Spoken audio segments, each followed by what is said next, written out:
Hello students, आज मैं आपको प्रॉपर्टीज ऑफ डिटर्मिनेंट बता रहा हूँ। इस वीडियो में आप प्रॉपर्टीज ऑफ डिटर्मिनेंट सीखेंगे। तो आइए देखते हैं कि प्रॉपर्टीज ऑफ डिटर्मिनेंट क्या है।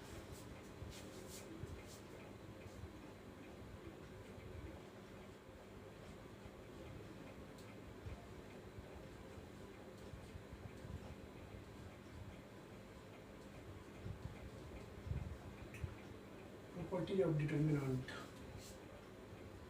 First property,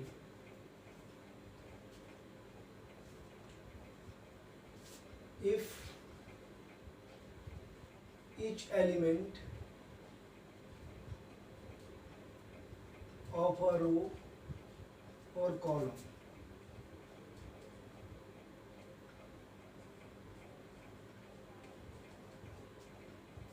of a determinant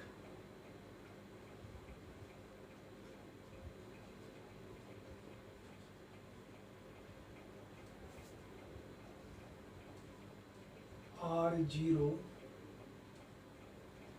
then the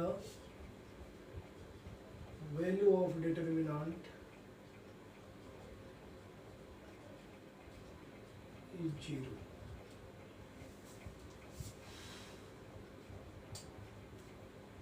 अगर किसी डिटर्मिनेंट का कोई भी रो का किसी भी रो का सारे एलिमेंट 0 हो या सारे किसी भी कॉलम का सारे एलिमेंट 0 हो तो उस डिटर्मिनेंट की वैल्यू हम 0 लेते हैं। फॉर एग्जांपल, आपके पास a इक्वल टू 1 2 3 0 0 4 5 6 है। अगर आप इसका डिटर्मिनेंट किसी के अलोंग एक्सपेंड करेंगे तो इसकी वैल्यू 0 है। आप इसे डेल्टा इक्वल टू 0 करके भी दिखा सकते हैं, ठीक है। अदरवाइज ऐसे ही लिखें, कोई और नहीं। कॉलम में भी ऐसा कर सकते हैं। अगर आपके पास 1 2 3 0 0 0 4 5 7 8, आप इसे कैसे भी एक्सपेंड करेंगे तो इस डिटर्मिनेंट की वैल्यू 0 रहेगा। यानी किसी भी डिटर्मिनेंट में अगर किसी रो या कॉलम के सारे एलिमेंट 0 हो तो उस डिटर्मिनेंट की वैल्यू 0 होती है।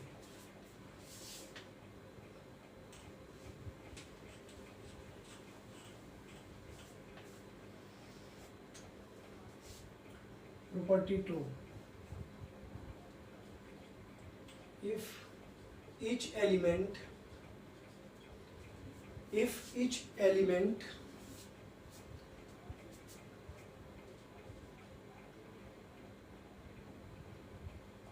on one side of principal diagonal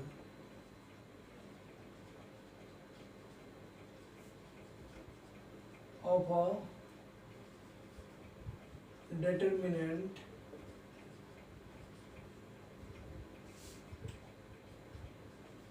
is 0, then the value of determinant is the product of element in principal diagonal। मैं आपको इसे समझाता हूँ कैसे। आपने कहा कि किसी भी डिटर्मिनेंट में अगर प्रिंसिपल डायगोनल के एक तरफ सारे एलिमेंट 0 हो तो उस डिटर्मिनेंट की वैल्यू प्रिंसिपल डायगोनल के एलिमेंट के प्रोडक्ट से आप निकाल सकते हैं। आप एग्जांपल के थ्रू आप इसे ज़्यादा समझेंगे। आप एक एग्जांपल लीजिए। आपके पास ये डिटर्मिनेंट है 1 2 1 0 0 2 3 0 4 5 6। आप देख सकते हैं डिटर्मिनेंट में ये प्रिंसिपल डायगोनल होता है। आपने सीख रखे हैं मैट्रिक्स में, तो दो तरफ हो गया। प्रिंसिपल डायगोनल के इस तरफ आप देखें और इस तरफ देखें, इस तरफ सारे के सारे जीरो है। आप इस डिटर्मिनेंट को कैसे भी एक्सपेंड करके आप खुद चेक कर लेंगे। आप expanding along R1, expanding along C1 कैसे भी एक्सपेंड कर लेंगे, बट इसके डिटर्मिनेंट फाइंड करेंगे तो इन तीनों को प्रोडक्ट के बराबर आएगा 1, 3 और 6। इसका आंसर 18 आएगा। ये इस प्रॉपर्टी का मतलब ये है कि ये प्रिंसिपल डायगोनल के किसी भी एक तरफ अगर सारे एलिमेंट जीरो हो तो उस डिटर्मिनेंट की value the product of the elements in the principal diagonal आएगी। ये बताना चाहता हूँ। आपको पता है कि ये इस वाले पार्ट को आप प्रिंसिपल डायगोनल बोलते हैं, पीडी पहले भी सिखा चुका हूँ मैट्रिक्स में, याद होगा आप लोग को।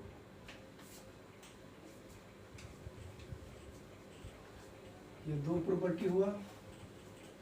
अब तीसरा प्रॉपर्टी देखते हैं। तीसरा प्रॉपर्टी में the value of a determinant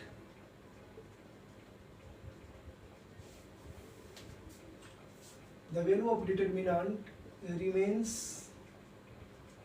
unchanged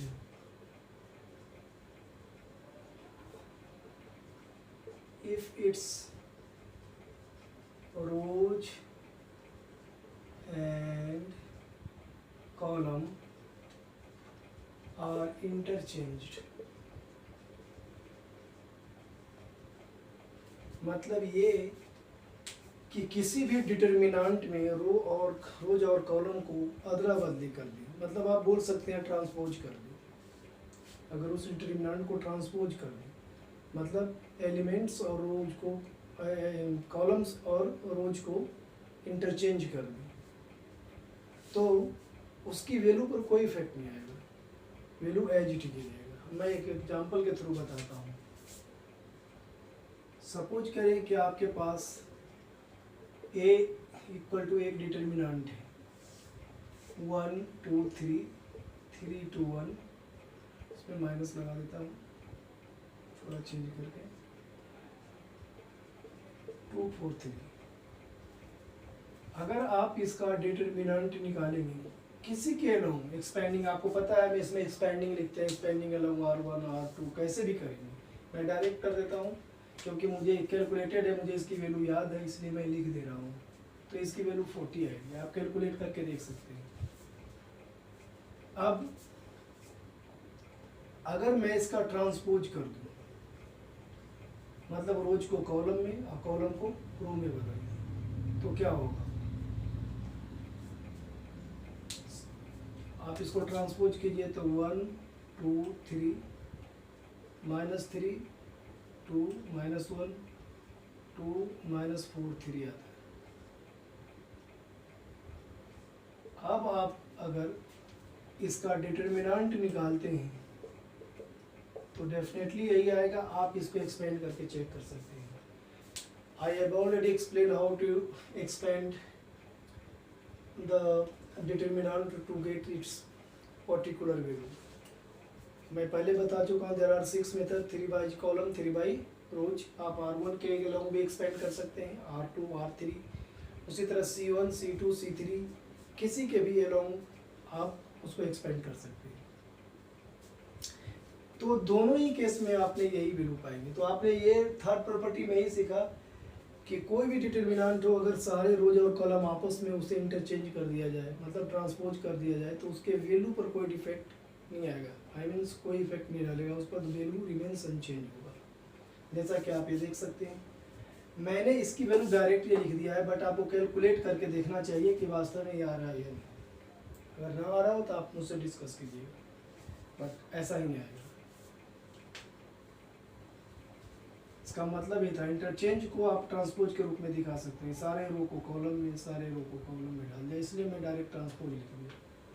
तो वहाँ यहाँ पर एक चीज एक भी निकल कर आता है कि इसका एक प्रॉपर्टी भी बनता है कि किसी भी मैं डिटर्मिनेंट को किसी भी मैट्रिक्स का डिटर्मिनेंट लेते हैं तो उसके ट्रांसपोज के डिटर्मिनेंट के बराबर आएगा। ये भी प्रॉपर्टी है। कभी कभी ऑब्जेक्टिव में आपको पूछ सकते हैं तो आपको ये ध्यान रखना चाहिए, यस इट्स पॉसिबल, ये पॉसिबल है, आप लिख सकते हैं ऐसा।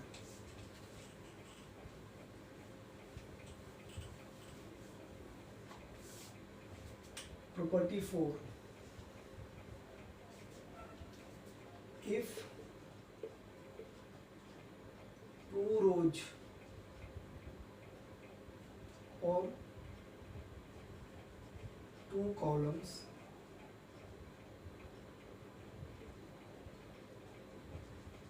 of a determinant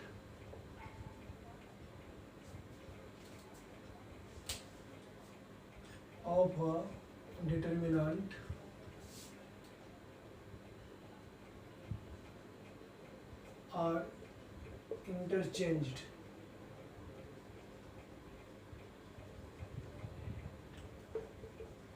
then value of determinant